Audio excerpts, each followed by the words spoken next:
Hello, this is Marina. Today we're going to look at narcissist love abuse and how it causes rejection trauma. So rejection trauma is quite a devastating thing to need to experience, and because usually the target or victim has stayed with the narcissist over a period of time, we can actually say that it's quite complex. The trauma that you experience, because it's trauma upon trauma upon trauma. So what is rejection trauma? Well, rejection trauma is when it causes us to stop, whether we fight, flight, freeze, whether we collapse, because we have been cast away. So as we know, the narcissist can do this in a variety of ways. So the narcissist may do this by giving you a jolt. There's a surprise other person or people, messages on the phone. They say that they're meant to be at work, and then they end up being involved in some kind of car accident, and then they end up in the hospital, and when you get there they won't let you use your phone, and you know why, because of the other messages that are on there. So there's all these different shock tactics that come into play. But rejection trauma makes us believe that there is something wrong with us, and that's why the narcissist has chosen someone else. And in some severe situations, you may even find out that they're married, that they were never single in the first place.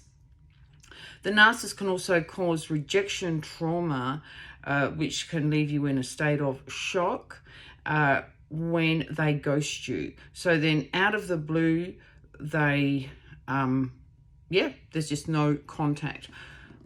One of my clients had this occur after 5 years of going out with the narcissist. Then one day there was just bang, no contact. Narcissists also cause rejection trauma as a way to control you. So narcissists are very good usually with psychology. They understand how to control victims, targets, how to get them back. They love revenge. So just say, for instance, that you rejected the narcissist. You may have left the narcissist first because of their disgusting behavior and all of the things that they were doing that were not helping the relationship, and then you decide to go back. Well, now the narcissist will cause deliberately rejection trauma for you.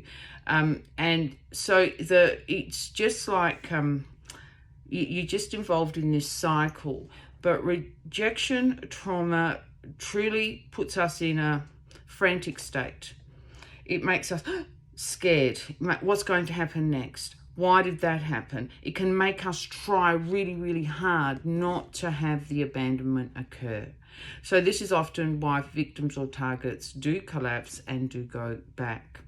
Remember, the narcissist wants one thing, and that is power and control over you, and they need you to be compliant. So they need you to to allow them to do these things to you, to play along with things, and they can be quite patient, especially if you're fairly strong. They'll actually take their time, little bit by little bit by little bit. They'll think, I'll get this person to come around and to see things and do things my way.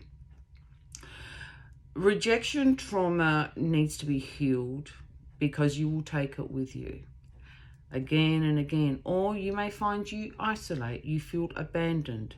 You don't want to feel the rejection again. So you may start to isolate yourself.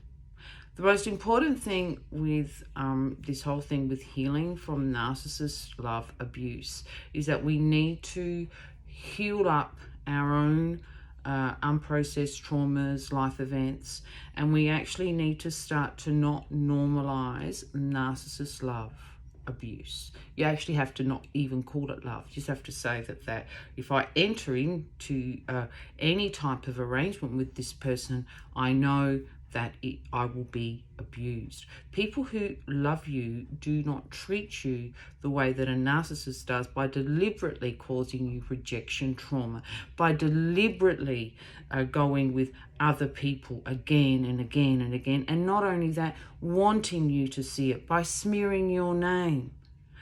what we need to understand is that for the narcissist, the grass is always greener.